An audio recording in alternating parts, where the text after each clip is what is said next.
भाजप पदाधिकाऱ्याच्या घरात काल 25 लाखाची रोकड निलेश राणे यांनी स्टिंग ऑपरेशन करत पोलिसांना जप्त करायला लावली होती आणि यानंतर आज घडामोडींना वेग आलेला आहे। निलेश राणे थोड्याच वेळात आपल्या मालवण येथील बंगल्यावरून याच ठिकाणी मालवण नगर परिषदेचे निवडणूक अधिकारी सूर्यकांत पाटील आहेत यांची भेट घेणार आहेत आणि या संदर्भात काय कारवाई केली याची माहिती घेणार आहेत।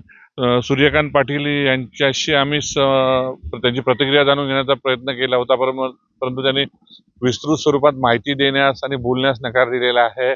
त्यांनी स्पष्ट केलं की विजय केनवडेकर यांच्याकडे ही जी रक्कम सापडली आहे ती कोषागार शाखेत ठेवण्यात आलेली आहे। ही सगळी रक्कम जवळपास 25 लाख असावेत ही जप्त करण्यात आलेली आहे। पोलीस अधिक त्याचा तपास करत असून या संदर्भात दिवसभरामध्ये सर्व प्रकारची छाननी करण्यात येणार आहे। यानंतर गुन्हे दाखल होणार आहेत की नाही याची माहिती मिळालेली नाही, मात्र जिल्हाधिकाऱ्यांना याची संपूर्ण माहिती दिल्याची निवडणूक निर्वाचन अधिकारी सूर्यकांत पाटील यांनी स्पष्ट केलेलं आहे। त्यामुळे आजच्या दिवसभरामध्ये काय काय घडतं पाहण्याचा उत्सुकता ठरणार आहे आणि निलेश राणे थोड्याच वेळात या ठिकाणी दाखल होत आहेत।